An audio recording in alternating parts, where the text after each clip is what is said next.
Good evening, everyone. This is Ian Blackburn, and thank you for joining Zoom into Wine. It's 7 o'clock every Wednesday night. We get together with some great people and talk about wine and learn a little bit about place, a grape variety, etc. And we have a lot of fun doing this every week. So take a look at the Zoom into Wine calendar for our ongoing calendar of events. We are now planned out into March or April of 25 and continuing to push that finish line out there. We're also still in a little bit of a membership drive coming into the end of the year. We'll be mentioning that every week. You could join the membership right now and get membership benefits all the way to the end of next year. So the sooner you join us, the longer the benefits will work for you. Zoom into Wine, we taste 6 different wines every week, typically. Sometimes it's 5, but rarely. Usually 6 different wines, and we want to show off some really a broad range of things. Sometimes it's values, sometimes it's the very top end of the wine spectrum. Give us context, color, and really find the audience that loves to taste great wine and to share that with you. We are being challenged a little bit on Facebook. They do not like us talking wine. So I have got a Zoom video that we make every week. We've been posting it to Facebook for 4 years. They took our Zoom video down for the first time last week, of all things. So we're trying to figure that out. And so if you're watching on Facebook now and you just heard what I just said, you'll go to Zoom into Wine and see this video in completion on our Zoom into Wine, basically like a database down at the bottom of the website. You'll see everything we've ever done at Zoom into Wine. And that's, our member supported efforts are doing that. We post every single video in completion. They're all on our Learn About Wine YouTube page as well. So with that, I probably won't be streaming anymore on Facebook until we figure out what we can and cannot say. And if any of you have any kind of Facebook presence, you know that the presence and the way that they're governing that presence has changed a lot, especially I think right since the election. It seems like there's a lot more people moderating comments, and they're really holding the line on certain things. And wine commentary is not really, I mean, it's probably an AI bot that thinks I'm telling people 21 or over to go and buy wine. That's not what we're doing, right? So we'll have to figure it out, and we're going to take it one day at a time with the Facebook thing. But I did sign off of Facebook this time because they can absolutely shut my Facebook page down, which has 40,000 followers, and we do not want that to happen. Tonight, we're going to be talking about Pinot Noir of the world, and we've got some really fun examples. Hope everybody's kits arrived in good condition. And if anybody ever has an issue, please let us know what that might be, because we've gone a little too long without an issue. And I think we've either gotten really good at this or people have just stopped complaining. One of the two, either is possible. But we're very happy to have you here. And this is your show. We're not watching me talk about wine. I want you guys involved using the chat to talk about some of the things that you guys are sensing in the wines. You like it, you don't like it, what you like about it. Let's go. Let's get some wine going, and let's taste some great Pinot Noir. Now, I have had some really interesting sinus things happening for the past couple of days. I can barely smell or taste anything. So I'm going to do my best on these wines, but I'm really going to need your help.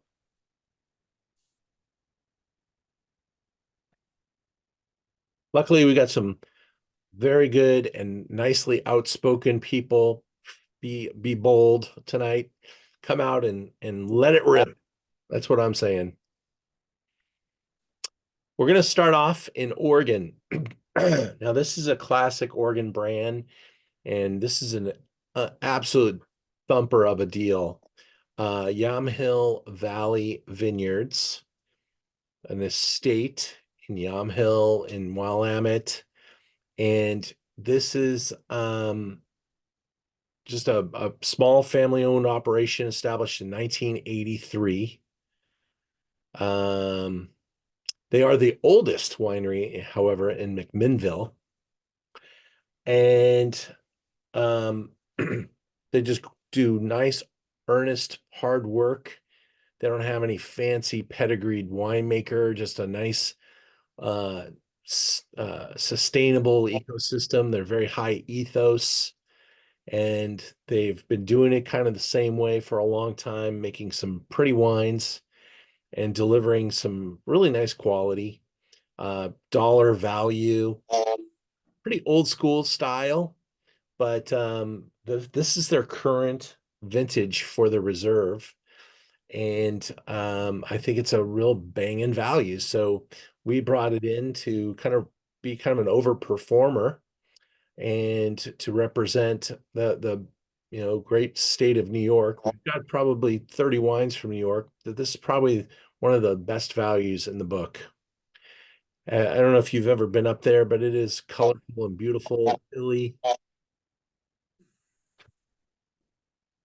and interesting. I get a little bit of feedback from somebody's mic, so when I figure out where that's coming from, I'm gonna knock that down. But hopefully you guys are enjoying our first wine. This is coming in right around $30. It is light in color. Now, 8 years old here. A hard 7. How's that? Lots of brown spices, especially with my muted nose. I still get the brown spices.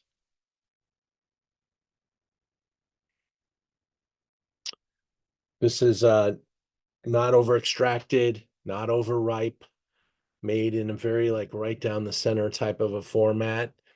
About $30 a bottle, probably $10 less than they sell it for at the winery. And 2015. Oh, it's 15, not 17. So that's not what I said, right? That is what I said. So we're 9 years old. And once we taste Pinot Noir, of course, we look at the color. We kind of get a little expectation about the power of the wine. But in Oregon, there's some pretty good acidity. This wine stays pretty fresh. It is under screw cap. And this is what they do with all of their wines there. They're really got high ethos about sustainability and recyclability. And they're just a really good, decent, hardworking family. They could probably try to charge a lot more for their wine and get some more winemaking credentials going on with some fancy winemaker. But I think they've just done a really good job of presenting something that you can predictably go to for a nice dollar sum and say that's a good value.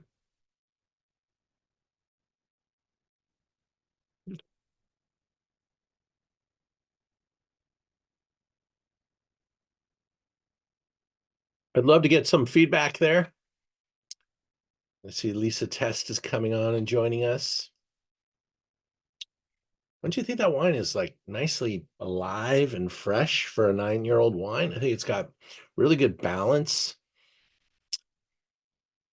But I can't taste it all that well, so I want to hear from you guys. What do you think? Lynn, I saw you click in there. Are you and Mike sitting there? Hi, guys. Hey, so you got to sign us later than us. Oh yeah? Are just getting over it. But yeah, no, this is I mean, frankly, I didn't even write down. I kind of just opened the kit and didn't realize this was a 215. Never would have guessed that tasting it. I mean, it's still got so much brightness and so much acidity and like really good balance. I never ever would have guessed it was that. And for $30, it's just a screamer. And I think like we have a winery from San Ynez we really like that we're getting some 215s now. And this has a lot more earthiness to it than San Ynez. I think those are a little more fruit bomby, and this has that kind of carneros-y, kind of, chewy little dirty mouthfeel to it that I kind of like. So Lynn and Mike were with me on our trip to Argentina, and I think everybody got the same cold. Was there anything magical you had to do to get through it? No, no. Just this slog, sleep. That's just been it. Like trying Yeah, on sleep. Because as you know, we were sleep deprived on that fantastic, amazing. yeah, yeah. We saw Argentina, all of it. All of We yeah. So it was exhausting. You needed a vacation from the vacation, but it was Well, if I can briefly plug traveling with Ian, oh my gosh, we got to do things you would never get to do on your own. And wow. Well, I mean, we travel a lot, and that is a top 5 trip in our life. And, we could go on and on and on. You should have reviews on your site for the travel because it's thank you. incredible. Oh, that's awesome. I just recorded that, so I'll put that on the website right now. Well, and take this out. One of the reasons we want to do tonight is that we did not go to Chacra, right? And this is Right. a high end, but I want to try some of the Chacra wine and see what's coming out. Very cool. Yeah. Well, thanks for being here. It's always great to see you guys, and thanks for the positive words. I'm glad you like the wine. I'm not seeing anybody else in the chat, but if anybody has anything to say, oh, Thomas, you did. There it is. I just refreshed it. Yeah, that's, kind of got a little bit of an almost old world charm to it. I think it's part of the mentality that came from in 1983. You kind of bring that forward here. I mean, it's got some wonderful definition, and I think I might sell this wine better if I just sold it for more money. Because it's only $30, and people are like, "How good could that possibly be for $30?" Well, I think it's pretty damn good. I taste a lot of different Oregon Pinots, and that's got a lot going on for it. And I love what the age is doing for the wine too. I like having that kind of second layer. As wines age, they start off kind of fruit bomby, fresh, young, kind of like kids. They look really good, but they don't have a lot of wisdom. And Right. as they add wisdom, that color starts to diminish just a little bit, but you start to pick up some more complexity, some intricacies. You can start to smell maybe the vineyard, the rockiness, the leafiness, the stemminess, that kind of stuff starts to shine through a little bit. And I think this is definitely in that well entrenched into that second level. There might even be a third level that will kind of release with a little bit more mushroomy forest floor, mulchy leaf coming to this wine. I actually think this thing is geared to do that, and just spent a good amount of time in wood, and has that youthfulness, because they pick these grapes pretty early. If I remember right, the alcohol here is like, yeah, 13.7. So it's pretty real Burgundian. Well, if I haven't talked you into it at $30, nobody will. So we're going to move on to wine number 2. And as I mentioned before, we Zoom every week. So if you're a member, you get member pricing, you get the discount that we offer every week. It's a 10% discount for everybody that's on the Zoom. And that discount isn't just for the wines that we're Zooming about. It's for anyone on the website that isn't earmarked as, like, if I get a 3-bottle allocation of something, I can't give a discount on that wine. But it is special stuff that, throughout our website, I probably have less than 50 wines that are earmarked. So you can use the discount for anything. If you only get a couple of bottles and you want us to put another order together with another couple of bottles together, you just let us know. We're a small shop, and we're here to make you happy, and we will do that kind of stuff. And we will take that shipping cost that we charged, and we'll move it over to you as a credit, or we'll do something else with that, just to make your life a little bit better, okay? So that's part of being a Zoom member, part of being a customer at our Merchant of Wine. And for those of you that live in Los Angeles, we'd love to see you on Wednesday at Stars California Wine at Republic. Let me know if you can make it. I got a special deal for you to come and join us Wednesday night. Got about 20 tickets left, and I'd love to sell it out. It's intimate. We got 20 wineries, but only 100 customers, and the food is going to be outstanding for the 7 to 8 o'clock period. That's the primary ticket. There is an 8 o'clock ticket that really comes kind of without food, and that's how I keep that price really light, because we're talking Republic, one of the best restaurants in LA. They have a pretty stiff price for the food, so we pass that on to the 7 o'clock ticket, but you're gonna eat like a champion. If you want to come at 6:30, caviar, oysters, a whole nother level for the VIP ticket at 6:30. And there is also a VIP dinner experience where you come at 6:30, enjoy the event till 8 o'clock, then sit down for a multi-course chef menu with Chef Walter Mansky doing a fresh to market menu for the group, and a couple of winemakers are going to join the dinner. All right, wine number two. This is the wine that Lynn and Mike were referring to down in Patagonia. We got to go and hang out at Piero Incisa della Rocchetta. If you Google search that name, it goes back 1,000 years in Italy. Yeah, popes and kings and uh, really important family members in the Della Rocchetta family. They're connected to the nerves of Italy. Well, Piero decided to let his sister take the reins at the family operation Tenuta San Guido. His sister, older sister, strong leader, very involved in the family politics, and he let her run Sassicaia.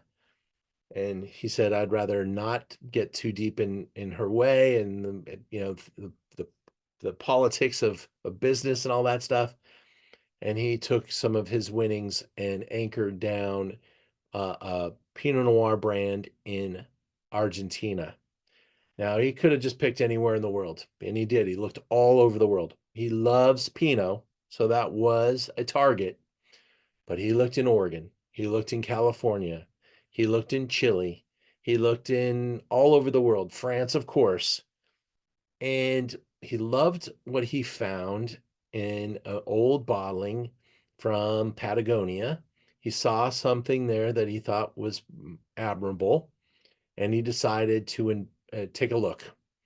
He went down. There is some Italian connectivity next door with another brand. And so he was able to probably get a lot of insight into the area. We're in Rio Negro, where it's very flat, very remote. There are not a lot of vineyards everywhere. It's very rich soils, very much like a hard-working construction town. It is not sexy. We're talking about big trucks, carrying large pipes and all kinds of stuff to kind of maybe a city of the future coming down there, but unbelievable resources, the best water in the world, incredible farms. And there was a vineyard here planted in 1923. It was abandoned. And another block of vineyards that were planted in the 1950s, also abandoned. And he's been buying little plots, and he puts these beautiful trees around the outside of his vineyards called Alamos trees. And since 2004, he got started. He just kind of put his toe in, started making some wine, nursing the vineyards back to health, getting some advice, getting some people down there. One of the people he got down there is Jean-Marc Rouleau from Burgundy. The family is very well entrenched in Merceau. There is no more Merceau to buy either. So Jean-Marc said, let me get involved and see what I could do. And he's in charge of the Chardonnay. He's not a consultant, he's an investor. He is one of the several investors that Piero and Chiza got involved in the project. And now people are able to buy rouleau-made Chardonnays from Patagonia, whereas his Merceau, if you could find it, is $400 to $600. You can buy one of his, Patagonian Merceau type of wines for a fraction. One of them's less than 100, one of them's less than 150. I carry them all. This is the winery built from scratch to spec to be a small hands-on operation. Really cool. I'm going to show you a couple more pictures a little bit later from our visit here. But James Suckling, of course, tastes with Piero on a regular basis. Sassicaia in Italy, and James is in Argentina a lot. So these wines get in front of James every year. He called this one of the top up-and-coming wineries in the world. He's been rewarding this winery with scores from 94 to 100 points. The wine that we're tasting tonight, it's called Azufre, means literal translation without sulfur. And a lot of the wine that Piero is making is natural wine, mostly sold in the Argentine market. This one, Azufre, is made only for the United States. And it is really a cool wine. I opened this wine on Monday, so let's see how it's doing. The description is floral, buoyant nose with fresh red berries, roses, and mineral. Really bright and energetic on the palate with beautiful tension and juiciness. Subtle, sappy, and layered. The mineral spike extends to a simply delicious finish.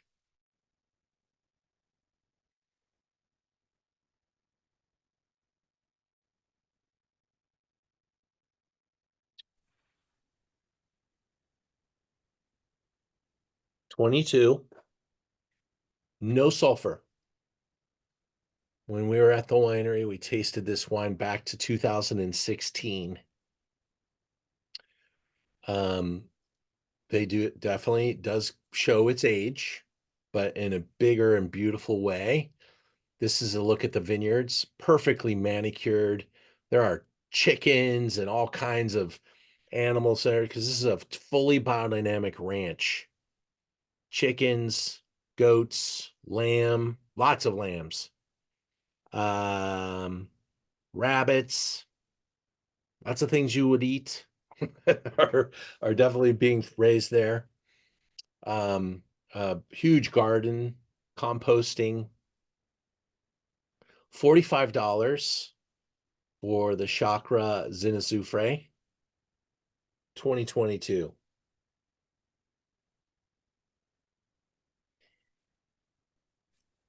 Hey, Ian, quick question, because you guys tasted up to their more, higher value wines.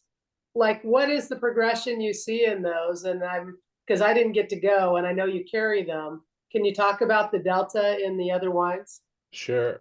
I'll show it to you real quick. Just to put into context, because Chakra's been a big part of our program here. Piero's also a friend. So, I do tend to try to support my friends. He makes it pretty damn easy because look at these scores. 98, 99, 97, 99, 96, 6, 6, 98. So the basic Pinot is called Barda. That's a 33.95, and that's a collection of all the vineyards. And then you jump to the 1955 vineyards at basically about $60.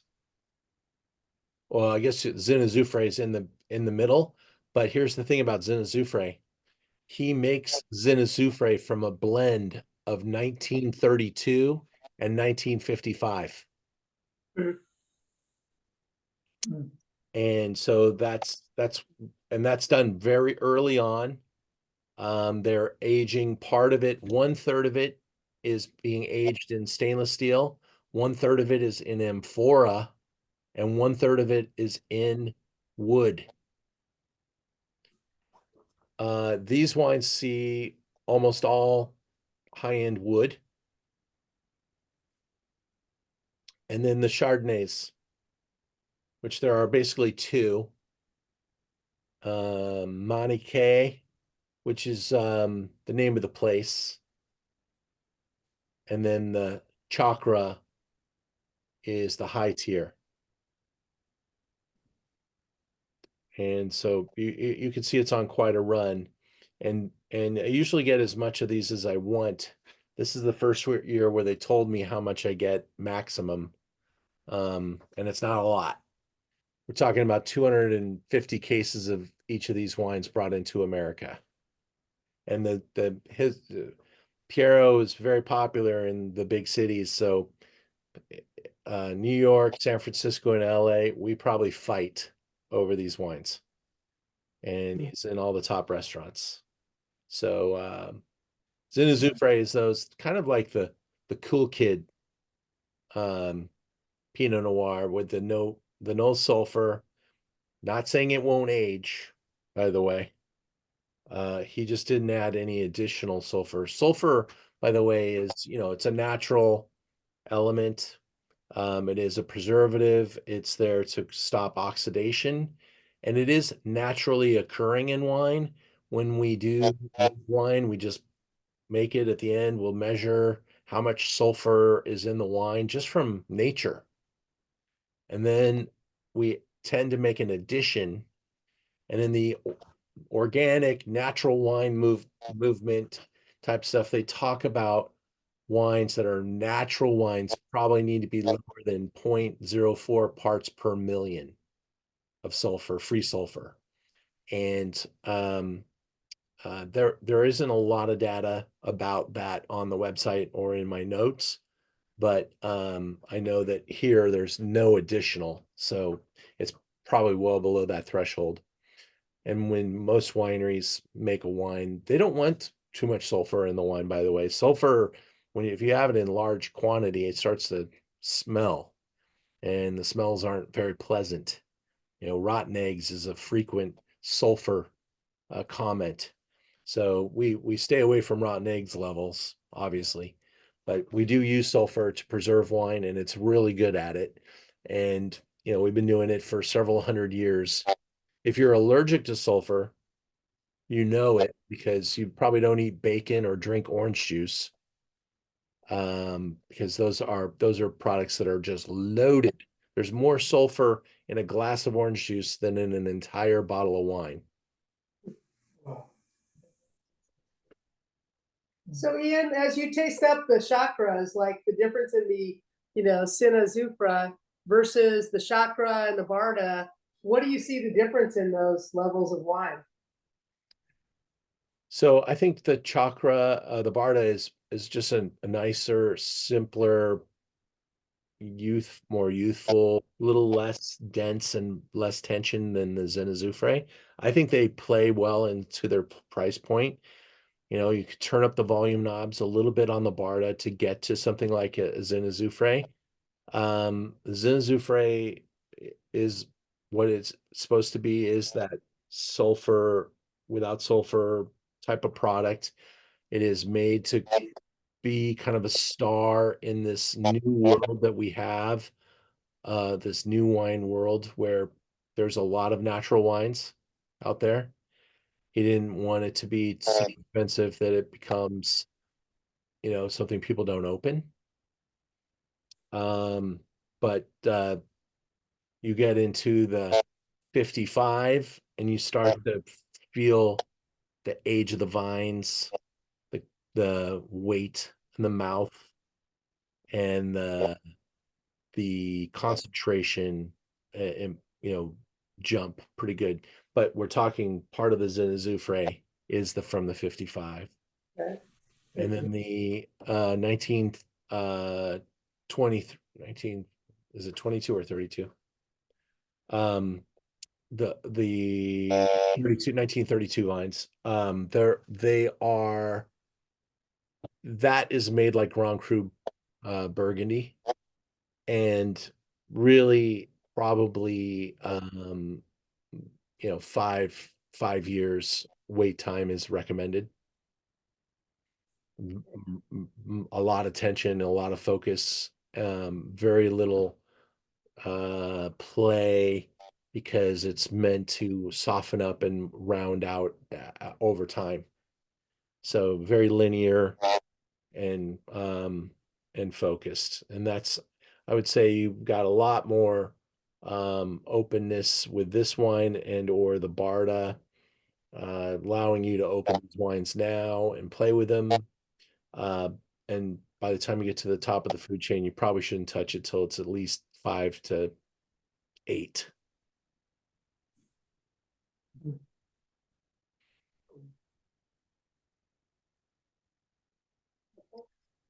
Nice. We're going to move into wine number 3.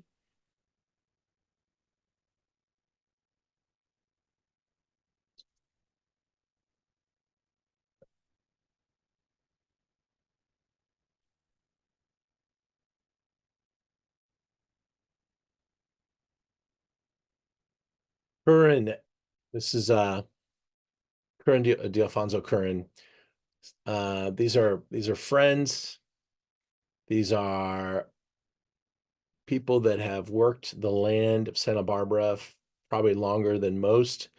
As a husband and wife team, they've been doing it together for a long time, but individually, before they became husband and wife, they had big jobs.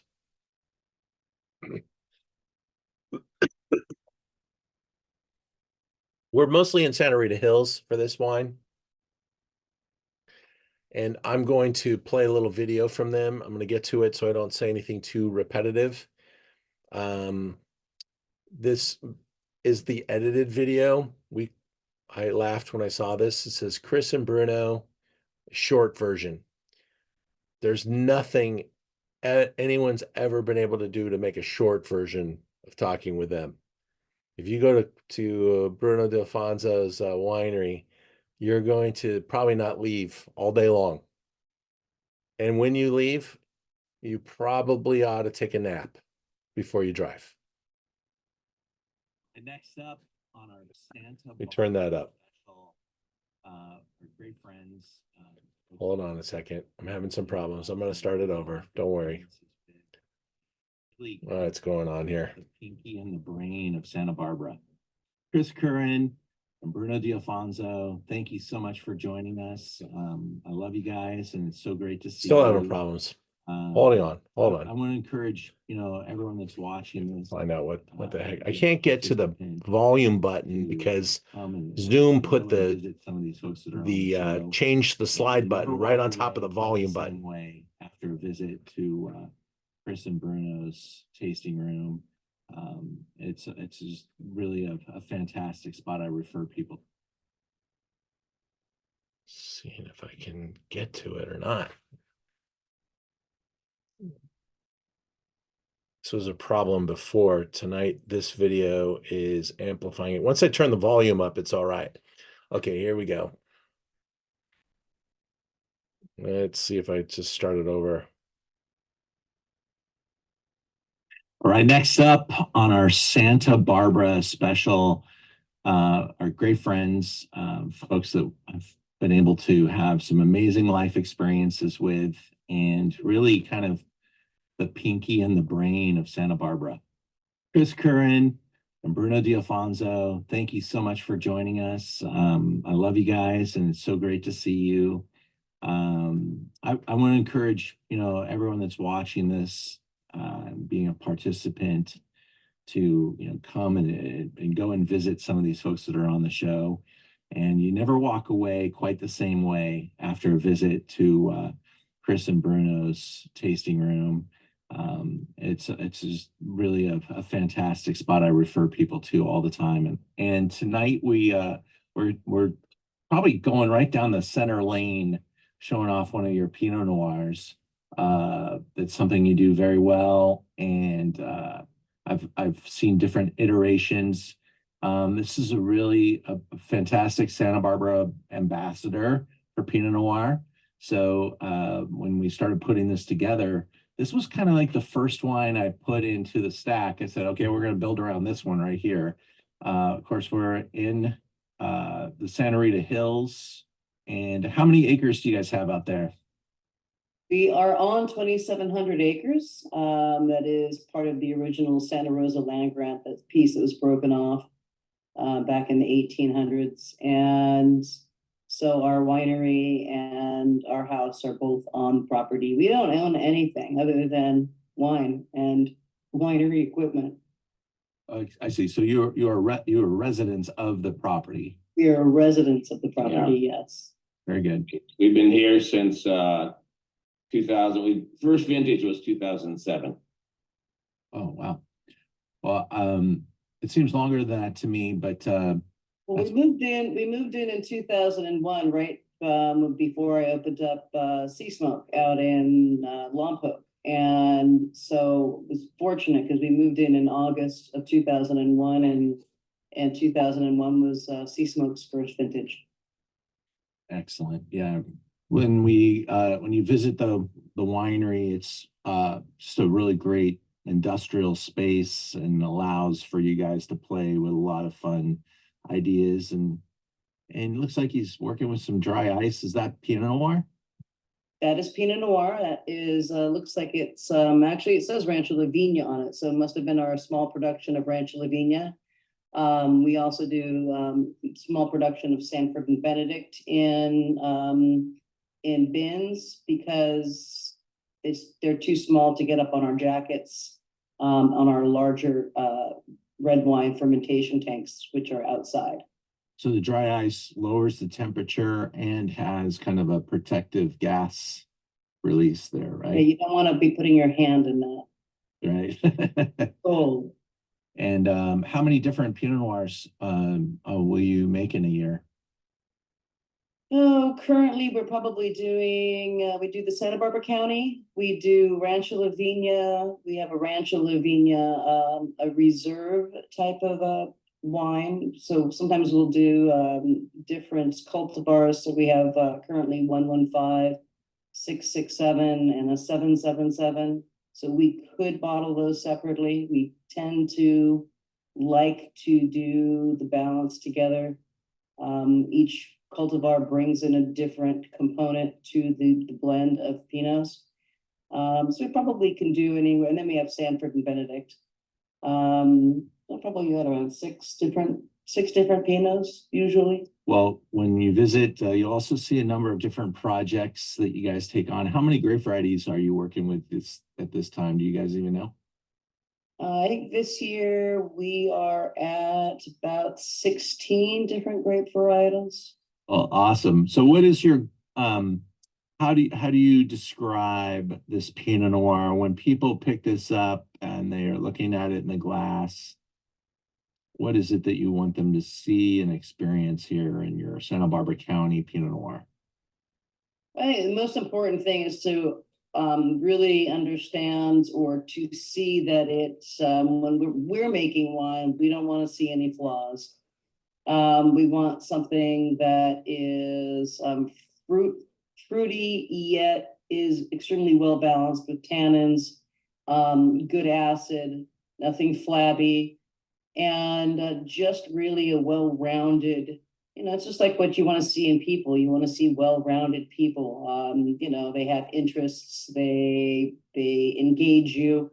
That's what we want to see in our wines. That's what I want to see in my wines. Outstanding. And Santa Barbara as a Pinot location, signature elements of Pinot Noir from Santa Barbara is, I really think it presents, something that's very consistent, it's very dependable and unique, but also kind of optimal. And that's why Santa Barbara has become such a great Pinot Noir destination, because it really takes this thin-skinned grape variety and gives it something that other parts of the world just cannot capture. And it's probably 1,000 different little things that kind of come together to make that happen. But we have a pretty aggressive price available for the people that are watching this show. But it is a go-to wine for me. I use it in my classes and my Pinot seminars and stuff like that. And it served me very well. And when this vintage is gone, we'll be rolling into the next one. So you can count on it being in my store as a benchmark wine of Santa Barbara. Well, we probably cut all the personality out of that video. I think we literally took a knife to it and removed all the fat. But we did that with direction of to my designer to be on time, stay on time. So we are now in the 19 edition of this wine. So we moved from 18 to 19. We still maintain a really aggressive price. We're at $32.95, and that's holding up to be still a very good price. I buy this wine between 5 and 10 cases at a time, so I may be lagging behind, but I tended to do that when we hit the 19 vintage because I often didn't like to take chances with the 2020 vintage, and although some of the 2020 wines of Santa Barbara and Paso are spectacular, just decided to keep the chances of being disappointed minimized.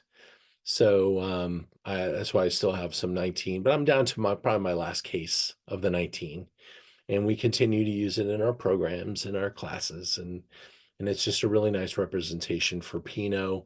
I find it has wonderful texture, balance. There's a density and a impactfulness to the fruit that I think is meaningful. And at $32.95, you don't always get that. You get something pretty, you get something maybe hard edged from a lot of people, but this is just a really nice complete wine. And I think they've done a wonderful job of keeping the value here. And they make $40, $50, $60 wines all day long, but this is kind of their ambassador wine.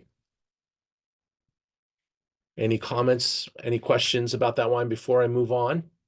Yeah, I was curious, you know what the alcohol content is on that one? I'm going to look here. It is often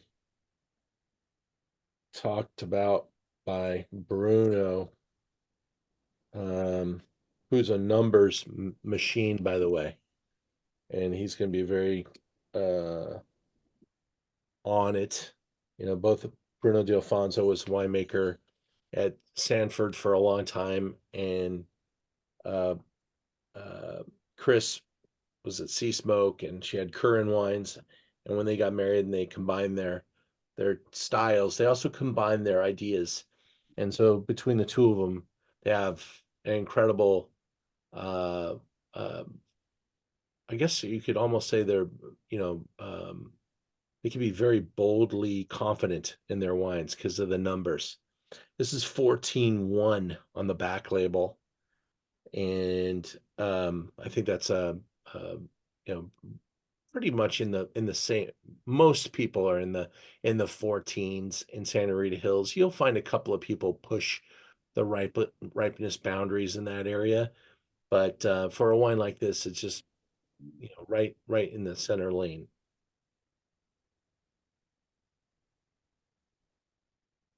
Ian? Yes, sir. Hi, Kent. Hey, I thought it had correct color for Pinot, not really over dark, and had fresh, sweet fruit. I totally agree with you, and I thought that it's really not notable how much fruit you actually get there. Just almost like you're putting the fresh cherry in your mouth. And the other thing I really like about the wine is um, that mouthfeel is pretty significant. It's got a more like $50 kind of fruitiness and richness to it. And the price point is a little more kind. So it's kind of like a wine that you can overachieve with on a daily basis. And I also will tell you that this buying this wine and selling it, a year or two later, because I'm pretty sure they're into their 2020 or 2021 by now. That this wine benefits also from that time in cellar just because of the concentration and the way they make their wines and the ageability of their wines. So I think the 19 is really in a good lane. We'll move now into wine number 4.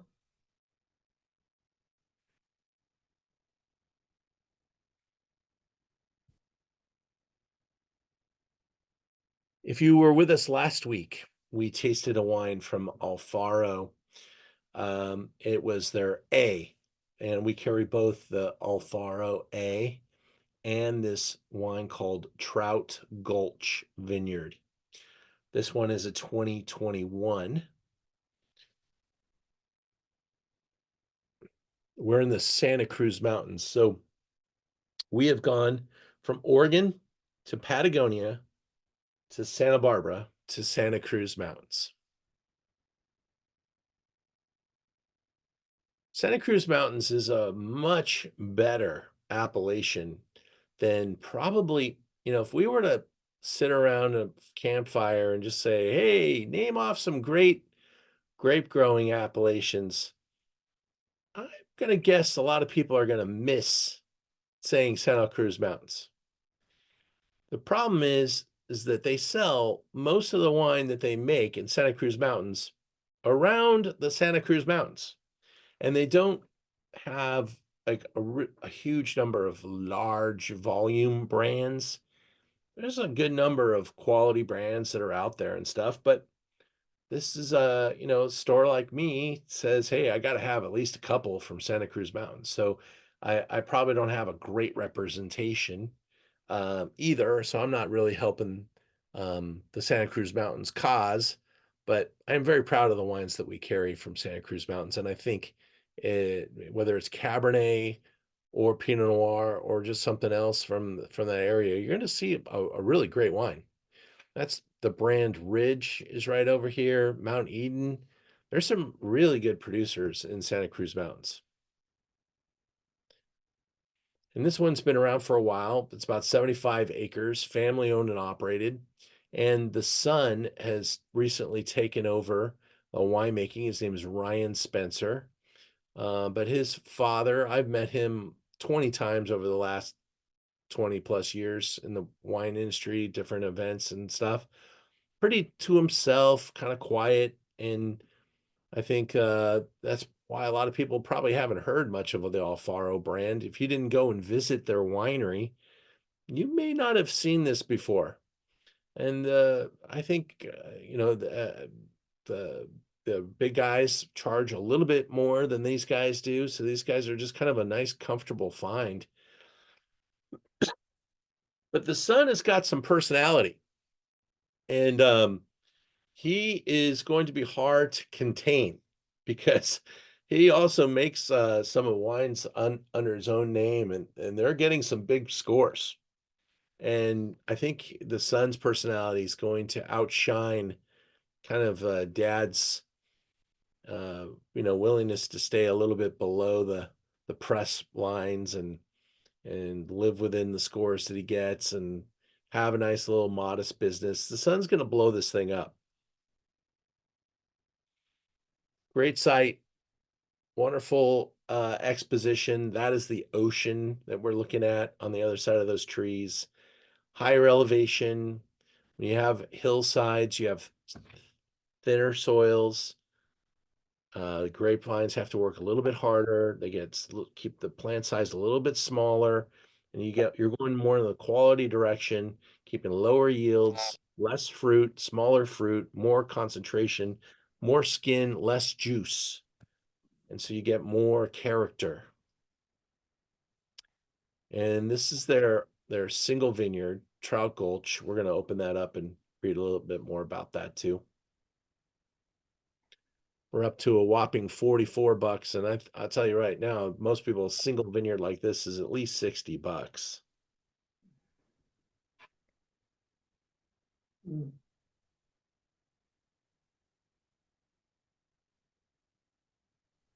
Hey Ian, there's been a couple of us messaging in the chat. We're not seeing anything you're sharing, the photos or anything since the video. That sucks.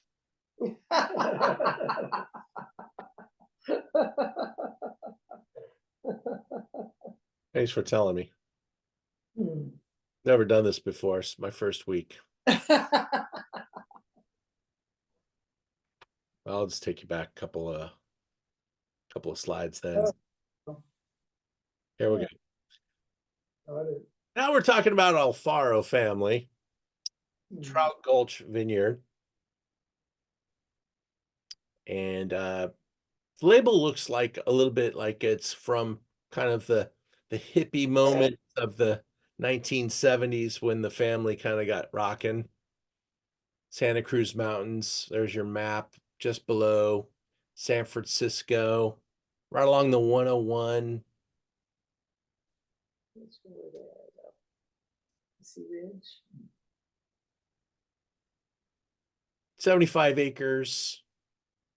Here's the son's name, Ryan Spencer. Lindsay's also involved. They're studying and growing up in the wine business, growing up on the farm. This is a farm too. Very steep hillsides, high elevation. There's a picture. The son, he's got a pretty big personality, really a tall, good-looking dude. A great smile.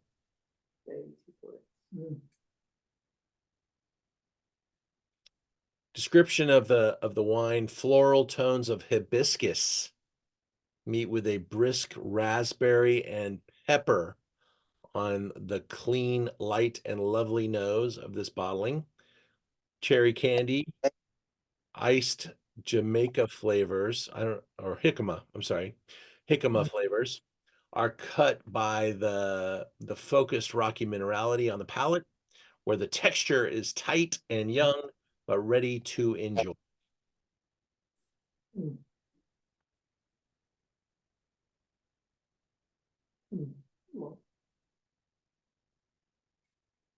There's a shot that's standing on the top of their hill, looking down onto the vineyards, and you can see the ocean out in the distance.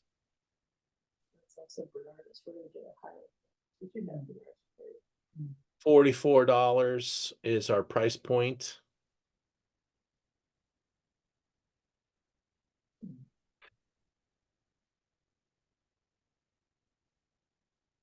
I'm going to say that the A that we tasted last week is a little bit more in your face, and that's because the sun makes it.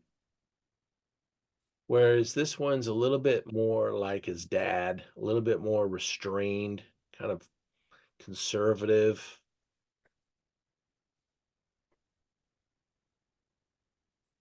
Really pretty though. And it's pretty deep, and it's got some great ageability. 13.5 alcohol. 13.5, it seems bigger.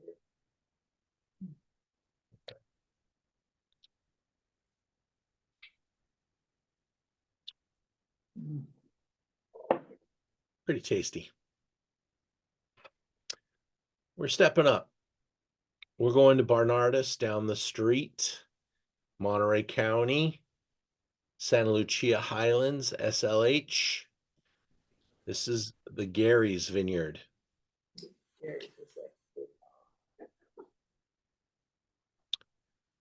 Monterey, Big Sur, Carmel, Monterey County. This is out further from The founder, his name was Ben Pon. I speak posthumously about Mr. Pon. He passed away. He is an incredible human being from an incredible family. They did some amazing stuff with their money. They always had a lot of money and they spent it big and well. Their label, just want to break the video for a second and show you on the label. Label, if you look closely, has this little marquee in the center. Those of you that own a Porsche, that might look familiar. It's because the Pon family rebuilt the Porsche factory after World War II. They were the financing, and they took that mark, that family mark there from the Pon family. He owns resorts worldwide called Bernardus, and he makes this wine for his restaurants and resorts around the world. Rancho Bernardus Inn and others. They sell most of their wine to Northern Europe. He is Dutch. And so a lot of the wine goes out of the country right away, but there is a significant tasting room. And that's where they sell probably another third of the wines out of the tasting room. A third of it leaves the country, and a third of it to guys like myself.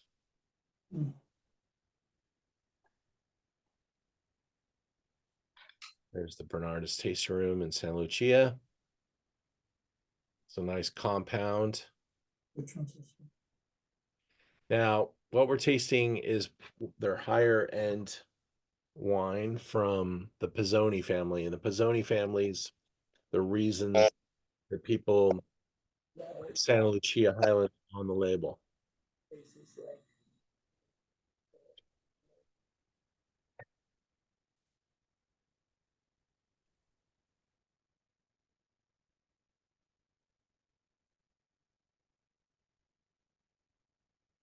As we step into this one, we're coming out of wines that have been restrained. And this is a wine that you don't want to have too much restraint, but it doesn't push the ripeness level too high, the alcohol. Just a characteristic of Santa Lucia Highlands to get a little more of that sun-drenched, fruit-intensive, almost slightly candied character in the nose of the wine. It's 14.1 on the label in alcohol.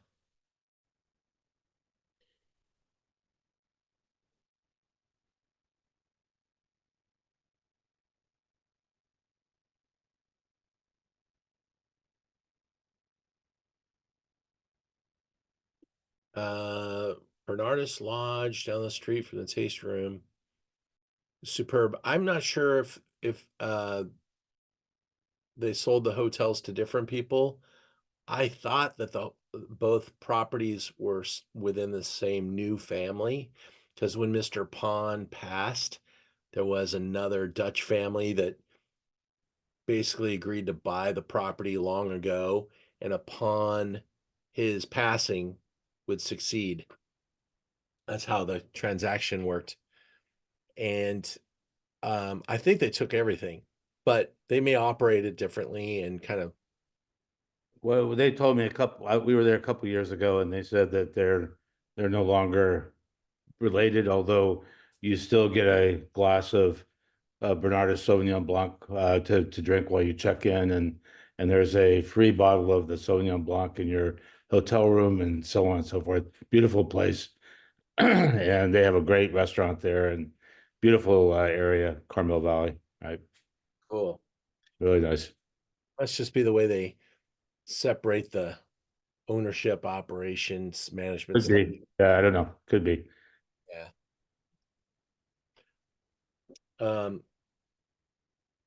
But Bernardus, he really, and the Pon family really helped promote this area of the world and brought a lot of people, a lot of lucrative people to this area, being such a posh and beautiful destination.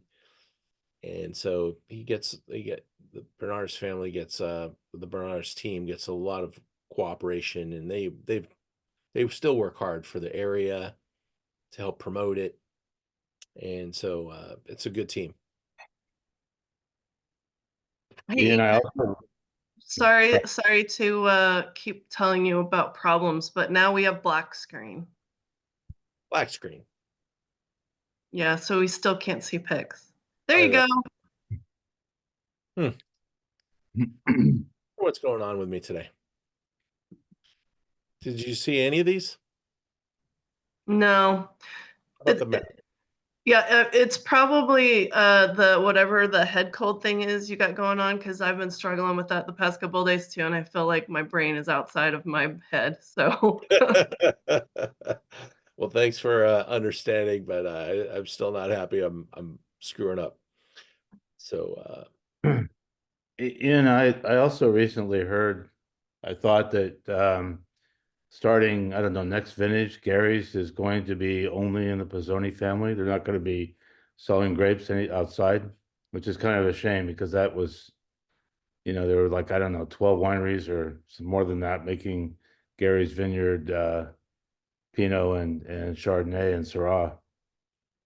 I haven't heard that yet, but I wouldn't be surprised.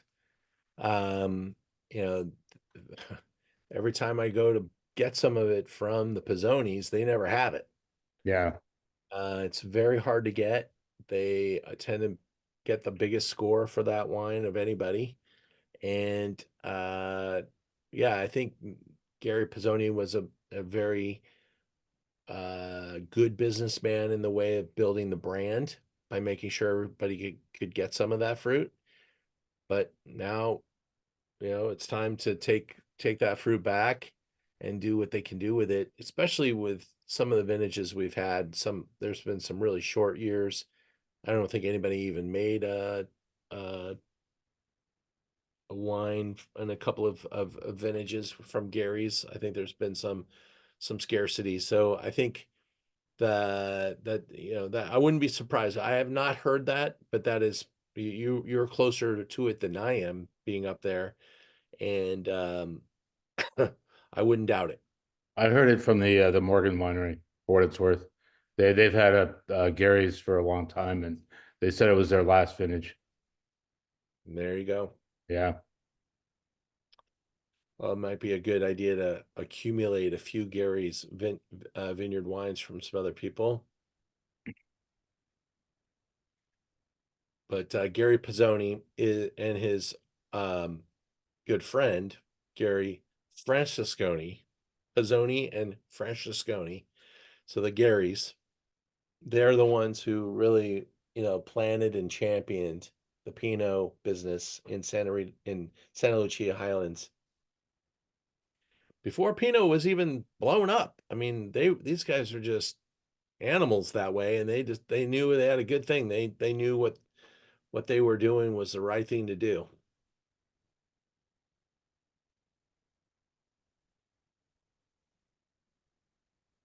It is absolutely flipping gorgeous driving up the 101. The only issue is sometimes you might have a storm take down the highway, a fire. Nature tends to rule this part of the world, and so you kind of travel at your own risk when you decide you're going to take a drive through Santa Lucia Highlands, if you're going to make it all the way through it or not. But most of the time it works out in a very good way. Breathtaking landscape. We're up to $64 a bottle for the Gary's. And if that was made by Pizzonis, it would probably be 95 to 125.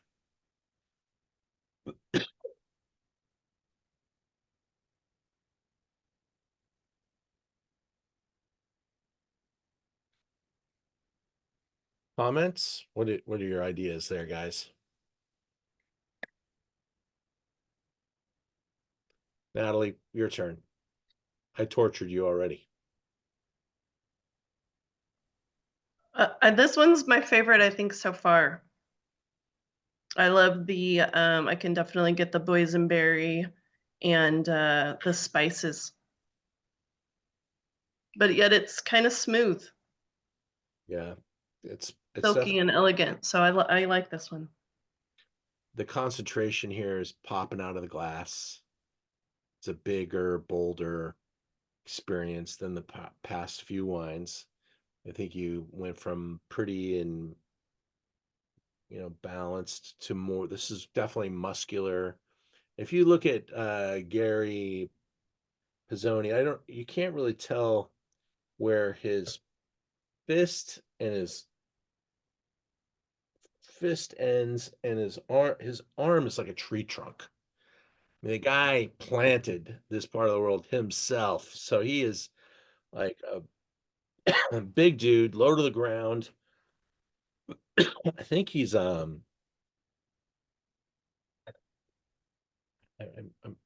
know that there's Italian heritage, but I think he's like second generation.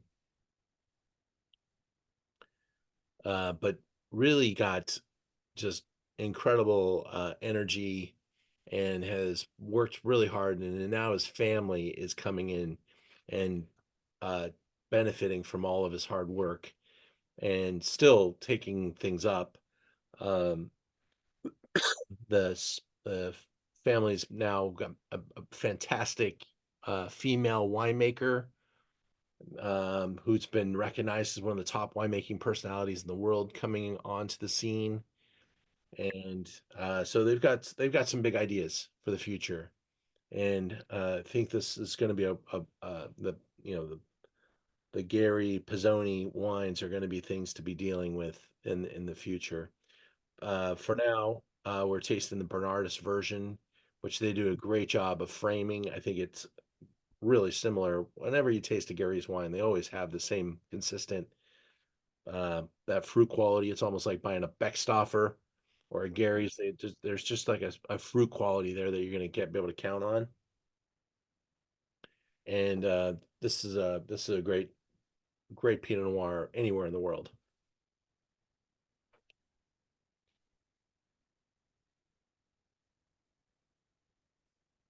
We'll move into our final wine, and I am a huge fan of Ancien.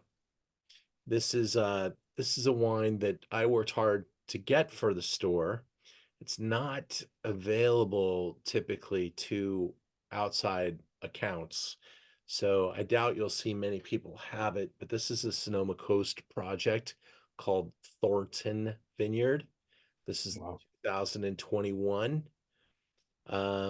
I had the family come and pour at our Stars of Pinot Noir last year, and he brought a whole collection of Pinots that are only shown at the tasting room.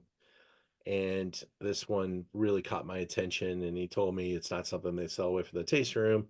And then he said, "But if you like it, I'll get it for you." So I said, "I like it." Take a look.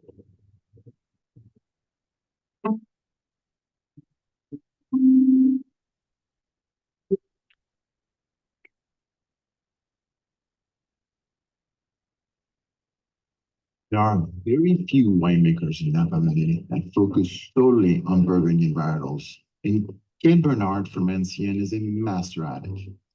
Only the best winemakers in the world, such as Ken, are experts in soil.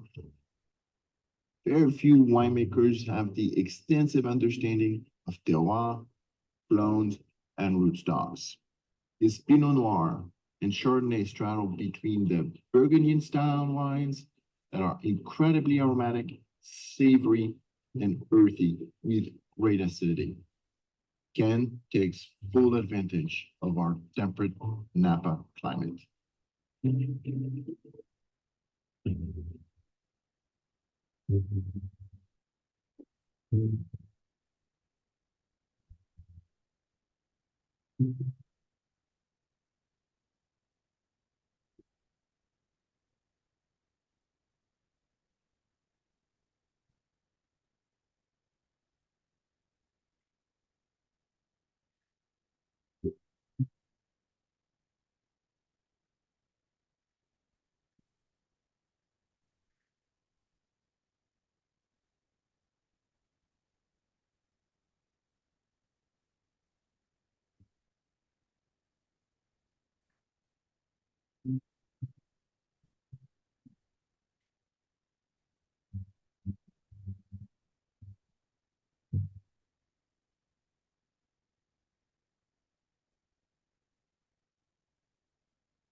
Nice little video.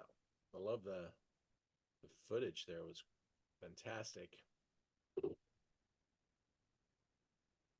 So Ken Bernardus is our winemaker and the leader, and he makes Pinot Noirs from as far north as Dick Shea's Vineyard in Oregon to Kathy Joseph's Fiddlesticks down in Santa Barbara, and has been able to really build his reputation. Probably makes about 16 different Pinots.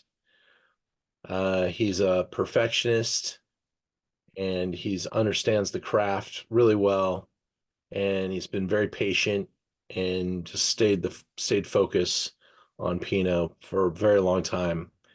And he continues to work the market and work hard. Not an over the top kind of guy, just really down to earth and really takes care of you. And this wine got 94 points by the wine enthusiasts. A silky, well-balanced wine that wafts black cherries, cola, blueberry aromas. These lead with graceful texture and layered red and black fruit flavors that are delicious and persistent. I think there's a little bit more quality coming through on this wine in the balance and in the framing and the understanding of the wine and the personality. I think this one shows maybe a point or two higher in my book, but I think it's a really beautiful Sonoma Coast wine. This wine probably has,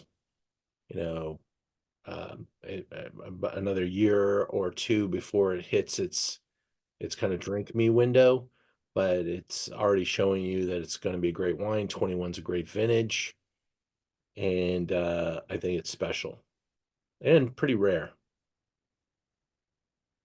It's $80. Better be pretty good, and I think it is. Any questions or comments? Kent, pretty garnet. Is this the most current review? Not multitasking all that well. Pretty garnet edge of ruby, fresh tart fruit, succulent finish.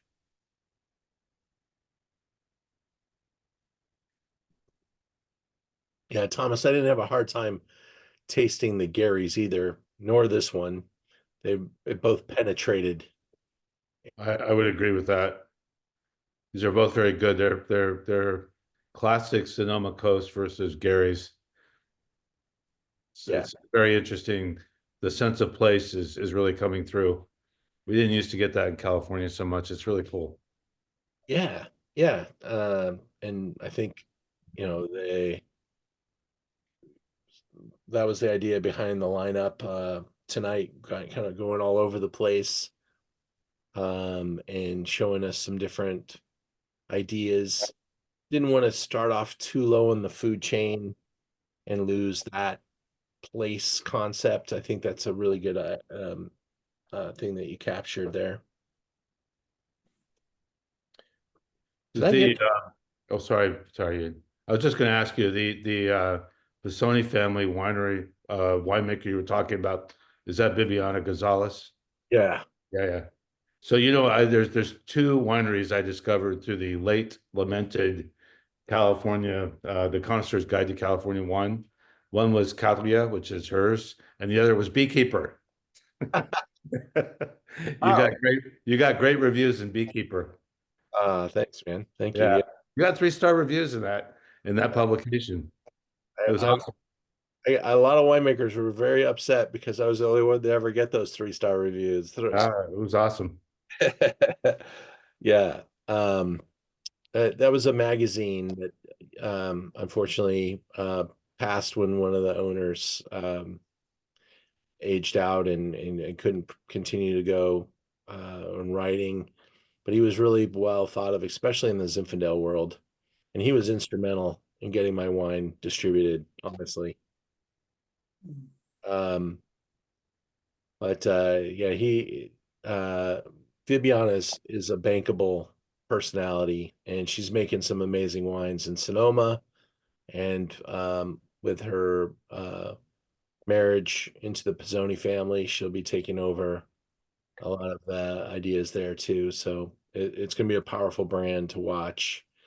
And she's a great personality, and she has a lot of ideas and does things very differently too, which is cool.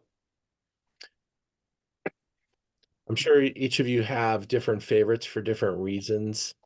But I wanted to, kind of show off some new things. I hope that I didn't tread on anything that you've already spent a lot of time tasting.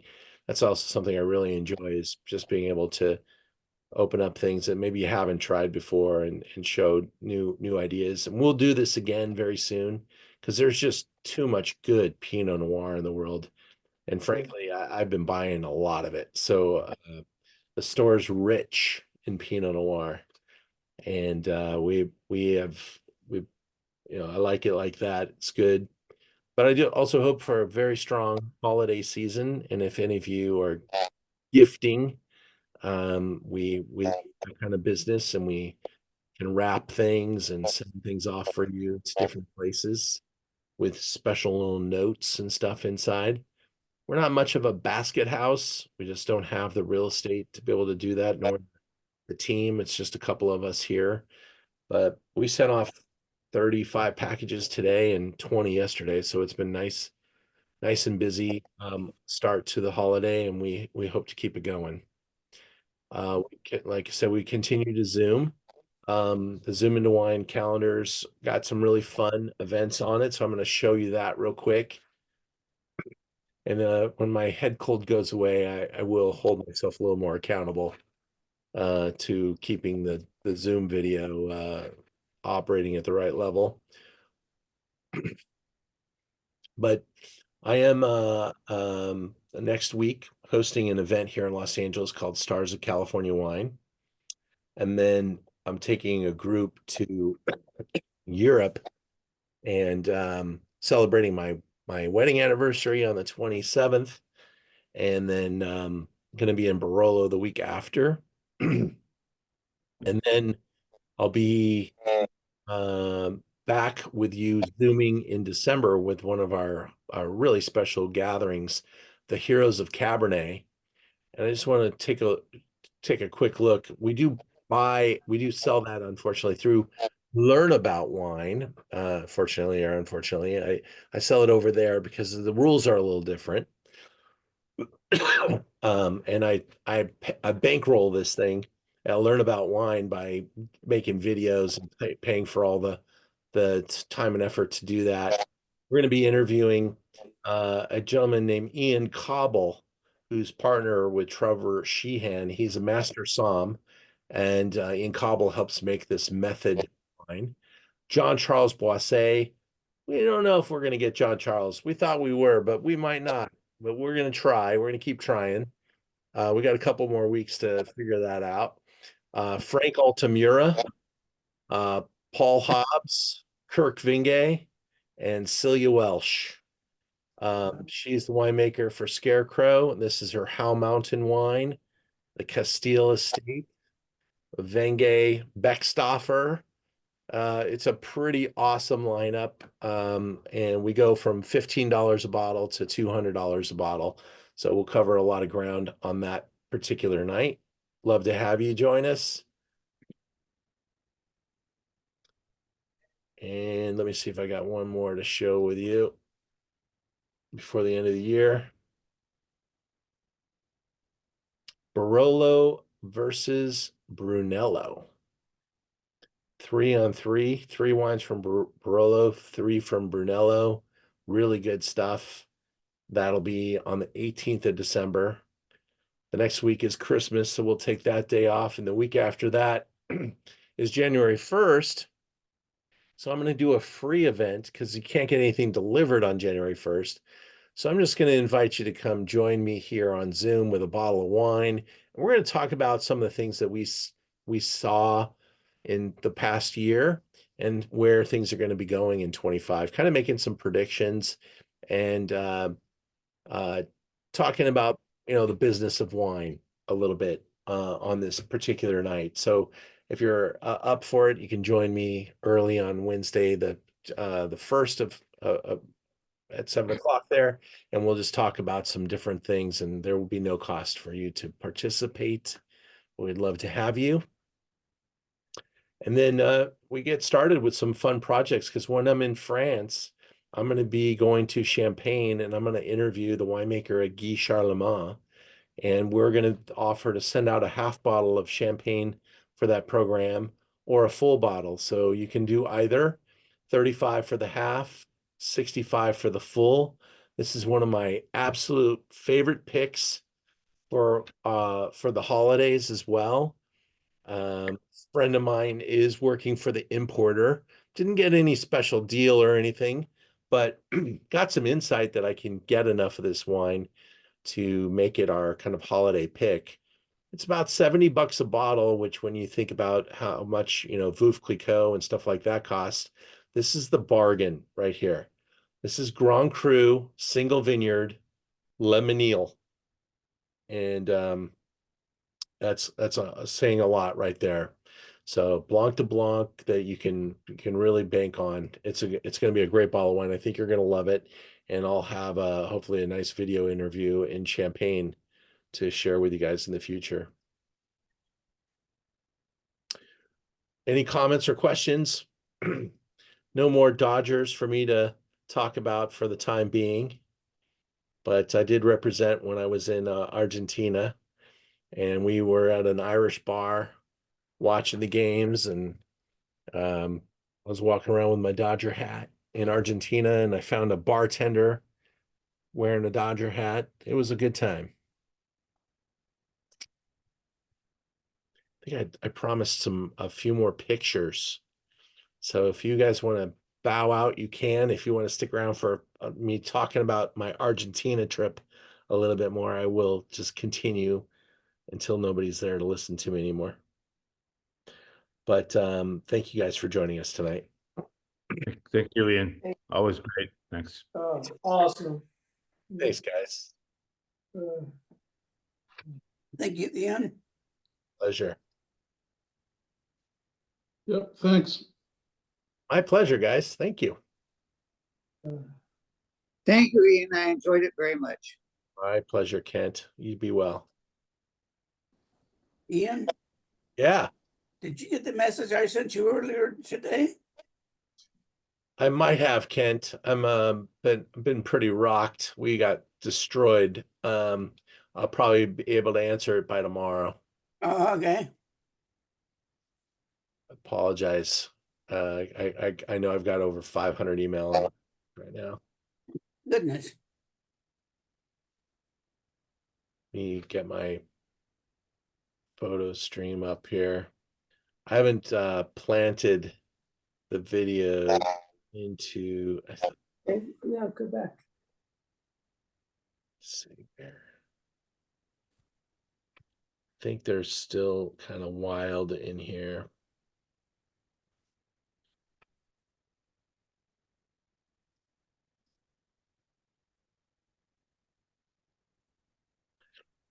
This might be a little harder than I thought to show off much of this, but I wanted to share the pictures of Patagonia.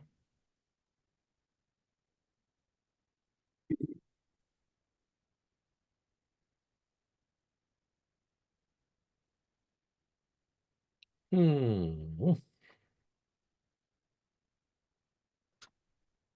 think I got it. See how this worked out.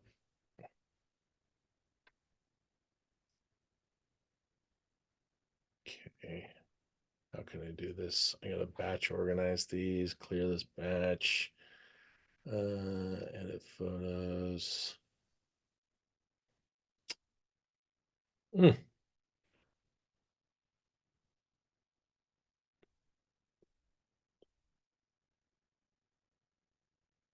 I might be showing off something I don't mean to show to public by clicking on this button. There was a while where I had my Flickr on auto update. And so if people sent me like messages, emails with naughty things in them, they were all getting uploaded into my thing. It wasn't a public thing, but it's probably all inside this folder. But this folder is a mess. Let's see. I'm trying to figure this out. 1 second. Batch organize, photo stream. It's kind of what I want to show you. So let me just see if I can figure out how to finish this out. Hey, while you're looking for photos, we saved a little wine and went backwards. And we had all these deep, deep, deep wines at the end. And when you go backwards, only the Chacra stood up. It's like all of a sudden this like floral thing came out. It's like, oh my God, I just drank a bed of roses, you know? The other ones felt dirty and soft and light. And that one was like, woo! Oh, cool. Yeah, kind of fun. Yeah. All right, guys. Oh, I don't know if I'm gonna figure this out. yes. I'll apologize and tell you my brain is just not working very well. And I use this damn program all the time to generate albums, but I'll have to get off the air and be able to put this folder together, and I'll send it out to you guys as a follow-up to this event tonight and just say here's some pictures from Chacra. So How did you rate Chacra versus going to like Colomé as an example? the wine sounded better, but I mean, I think the Colomé wines, I I thought they were really good, and I think Chakras was a nice shift of gears because we went from Malbec to Pinot and Chard. right. Um, the venue was really nice for the small group. Each of the investors have like their own master suite. So all of us got a really big, nice room, well appointed. They had a team that lives there, that works there, that took care of us, and we took good care of them. And then they had a nice, schedule for us, but it was really about just chilling by the time we got down there and hanging out. They had some really nice furniture, and it was kind of like just a nice respite. That's great. Yeah. Necessary. It was pretty necessary. You guys heard about the 30th, right? On the airplane strike? Yeah, we heard you had to drive 16 hours to get back to BA. We did. Crazy. Oh, crazy. So they picked us up at 8 o'clock in the morning on the 30th. So the airplane strike and basically impacts all transportation. Everything. Anybody that works for the union of transportation closed down. So we rented a charter bus privately, and they came and picked us up 8 o'clock, and we did the math on the map. It says it's going to take about 12 hours, but the problem is that the roads are dirt. So for like the first 4 hours, we were on dirt roads, probably going 20 miles an hour. So, yeah, we didn't pull into Buenos Aires until 10 at night. Oh, 14 hours. wow. Crazy. Those guys, they had two drivers. They drove 2 hours at a time and kept rotating, and they didn't stop except for gas. And we picked up some like fast food along the way. But there wasn't many places to stop. And so we were playing like name that tune in the bus, and someone started bringing, bottles of beer on the wall, and it was That's crazy. it was rough. It was a rough way to get back to Buenos Aires, but without doing that, we wouldn't have been able to keep the rest of the itineraries alive. Anyway, great trip. It was fantastic. Thank you both. I loved your picture too. Did you guys go to the same glacier that we went to? We went to your glacier, and then we went to a different glacier on a boat. We went to the Spegazzini and the Perito Moreno. So the video I had of it calving was the Perito Moreno. And I saw the boat come in. It was kind of like on the extreme side. I think that you guys were probably on that boat. We went to a different glacier, so we were just in the catwalks watching that. Oh, okay. And then we drove 3 hours to Calafate and did Patagonia hiking, which was incredible. Incredible. So the video you got of the calving was you just sitting there on the catwalk? Sitting there on the catwalk and watching. And it's funny because we already got the tip. Watch for the little crumbs coming down. Watch for the crumbs. And I'm holding my camera and Mike's going, I'm cold, let's go. And I'm like, no, it's gonna go, it's gonna go, it's gonna go.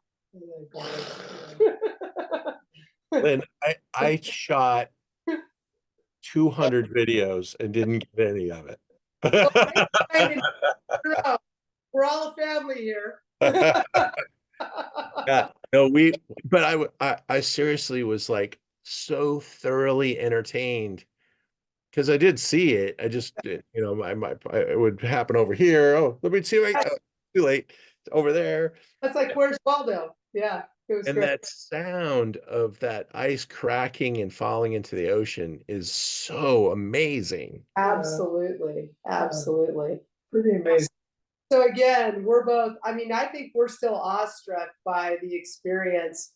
The food and wine thing was so crazy over the top, but the glaciers in Patagonia were this, I don't know, nature experience. Like the world is a great place and it's bigger than us. That was kind of the feeling, Strange too how those people that live down there kind of have like a different tempo too around that. It's almost like they know what they have.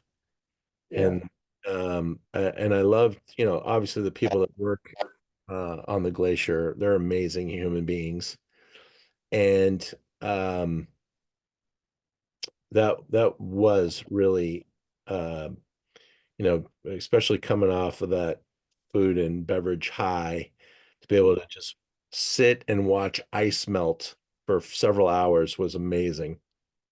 And also ice as far as the eye can see. As far as the eye can see. It's huge. Yeah. So Alice and I did go up on top and hike on top of that. Nice. We put on the things on the boots and it's almost like you're walking on it. I have so many nightmares of like, I'm afraid of heights, kind of. And I said, I'm going to be the guy, the 250-pound guy that falls through glacier, because I know it's like, it's probably like a water park inside the thing, with the water spinning around and, and I'm going to be the guy that comes flying out the side of the calving, into the water, into the. Going with it. But it was quite a high. Yeah. For you guys. Yeah. Well, we enjoyed your pictures as well, because we didn't do that, so you got a different perspective. But then when we hiked up to the glaciers and close, and that was incredible. So all good, amazing. Yeah, that's really cool. Really cool. Well, Natalie, have you ever been down there?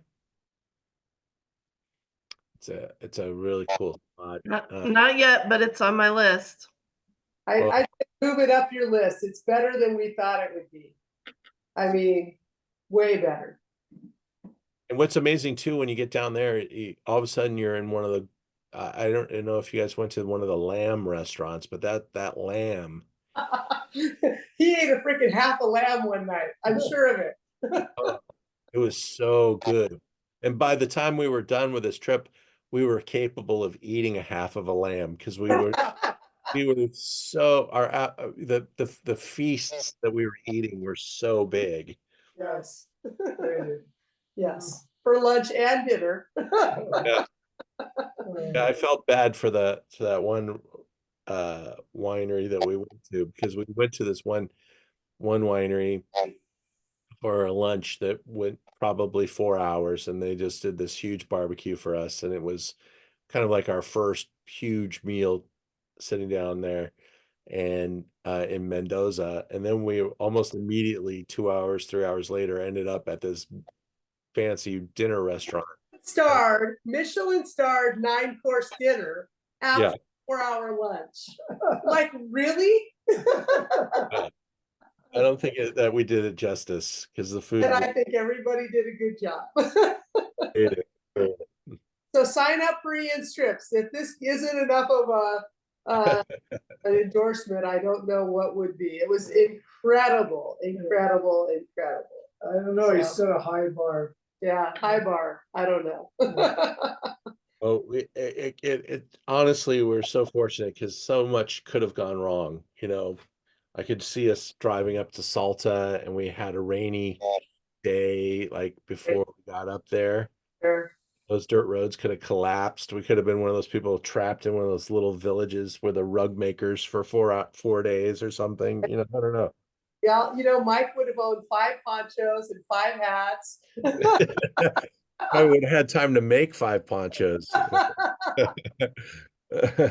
Yeah, no, I agree. We were blessed. And I think we had a couple of bad weather days once we separated. But in the scheme of things, we were so fortunate. Yeah. I mean, we were so fortunate in the whole trip, Yeah. So.